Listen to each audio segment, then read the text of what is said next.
Let's go 37. Can I get a 37 now? Yeah, 20 now to go, they're going at 20 now to go, they're going at 20 now, we have it now, 22 against the Sewer, 22.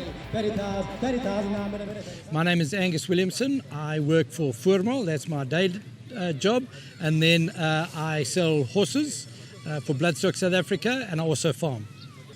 I was asked to assist with the auction competition a couple of years ago, and having been there and done that as a youngster with stock owners many years ago, I think the opportunities for young auctioneers is fantastic these days, and I want to put back into the industry that I've enjoyed so much over the years. I think the competition has evolved over the years. I think the first year or two that we did it, there were a few people who did it sort of for fun and just as a laugh and see what happened. And I think now we've got people who are professional auctioneers who are entering and want to take it further. I think the prizes and that are fantastic. And we've come a long way since those first couple of years. I think I was in Paris when they did one of the competitions up there, and I think the competitors have just upped their game in a big way. I mean, we had 5 really good entrants today, and these guys can hold their own anywhere in the country. I think what stood out for me today was the winner himself, John Cannon, having never really auctioned any livestock and not being in the livestock game. He is in a totally different sphere of auctioneering.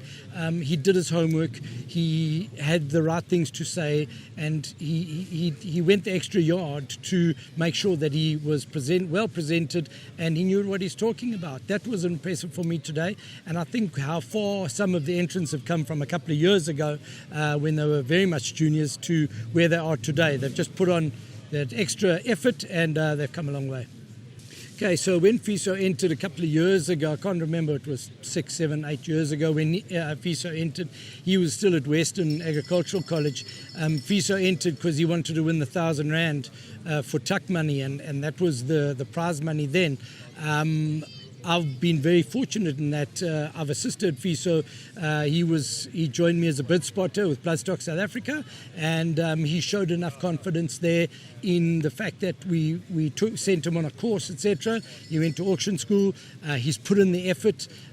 He's learned from some of the best. If I look at Andrew Miller, Steve Davis from New Zealand, who's done a lot of work with FISO, Graham Hawkins from Gold Circle and Bloodstock South Africa. So there's been a lot of investment in FISO, and he's taken the opportunity with both hands, and he's back here entering again, and I think he'll go a long way. There's big plans for FISO. He's a likable youngster, and he's putting in the hard work of behind the scenes stuff, practicing and learning more about auctioneering. I think you must just take every opportunity that is out there as a young auctioneer. Do whatever. Do charity auctions. I don't know how many charity auctions I've done, and go and sell pots and pans and pictures that the Tunnies donated and all those sort of things. I think that gives you experience and confidence in different environments to sell. I don't do it full time. I'd love to do it full time, but I love it. It's I take leave from work and I go and auction. You know, I don't go to the beach, but you've got to put in the hard yards. Take every opportunity that is out there in your community. If there's something that's got to be auctioned, offer your services. Go and do it, because that's how you get your name out there. It takes years of bid spotting before you actually get the opportunity, and that's what I said to FISO: is do the bid spotting until one day he sold a thoroughbred for R1 million, and I mean it takes a lot of doing, but it can be done. You've just got to have believe in yourself and just take the opportunity with both hands and run with it. Okay, my name's John Cannon. I'm from Pietermaritzburg. I was born and raised here in Maritzburg, and I'm part of our family business, which is a 4th generation auctioneering company based up in Hilton. We sell furniture, fine art, antiques and jewelry. So it's a bit of a different scene getting outside and doing the auctioneering, but it's been really cool, and it could be something to consider. No big plans as of yet, but I have been looking at it for a little while, and I think it would be cool to have a bit of diversity and change things up a bit, but keep the fine art and antiques going, for sure.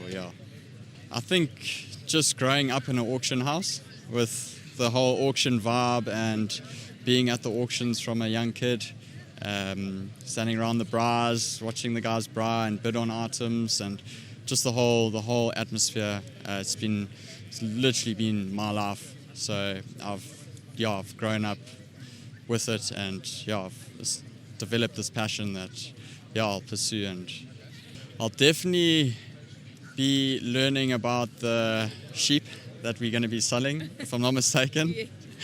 I definitely need to do a bit of homework and learn about the things to look for and how to introduce these animals, and obviously study the competition and see who else will be there.